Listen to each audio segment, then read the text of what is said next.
तो दोस्तों episode number 2 में हम देखते हैं कि सुबह को उर्मिला चाची बाथरूम में नहाती हुई दिखाई जाती हैं। तो इसी मौके का फायदा उठाते हुए इनका छिचोरा भतीजा जिसका नाम मोहित होता है वो चाची के बेडरूम में आ जाता है और चाची के प्राइवेट कपड़ों के साथ छिचोरी वाली हरकतें करना शुरू कर देता है। अब चाची बाथरूम में नहा लेती हैं और जैसे ये अपने कमरे में आने वाली होती हैं तो इनके आने से पहले ये पलंग के नीचे दुबक जाता है। अब दोस्तों चाची के बदन पर एक भी कपड़ा नहीं होता और जब चाची अपने कपड़े पहन रही होती हैं तो ये चोरी छुपे चाची को देखकर नीचे से गीला होने लगता है। अब मोहित चाची की टपकती हुई जवानी का भरपूर फायदा उठाने का प्लान बना लेता है और रात को चाची की सब्जी वाली कटोरी में नशे की गोली मिला देता है, जिसको खाने के बाद चाची को 4-5 घंटे के लिए गहरी नींद आ जाती है। अब क्योंकि चाचा ऑलरेडी एक हफ्ते के लिए काम से बाहर गए हुए होते हैं तो ये इसी मौके का फायदा उठाकर रात को चाची के बेडरूम में आता है और चाची पर हाथ फेरकर चला जाता है। पहली रात ये चाची के साथ कांड इसलिए नहीं करता क्योंकि इसको डर होता है कि अगर चाची ने उसको देख लिया तो इसकी तो कयामत आ जाएगी। अब अगले दिन मोहित अपनी चाची के लिए इनकी फेवरेट वाली आइसक्रीम लेकर आता है ताकि जब चाची इस आइसक्रीम को अपने होठों से चूसे तो वो इस सीन का अंदर ही अंदर मजा ले सके। अब दोस्तों रात को मोहित फिर से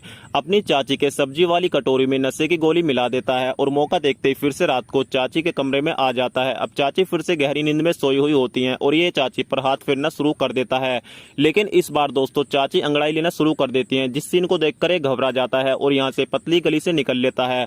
और कहानी का एपिसोड नंबर 2 भी यहीं पर समाप्त हो जाता है। तो एपिसोड नंबर 3 में हमको देखना होगा कि क्या मोहित चाची के साथ अपने मिशन को कामयाब कर पाता है या नहीं। जानने के लिए चैनल को सब्सक्राइब करके बेल आइकॉन जरूर दबाएं।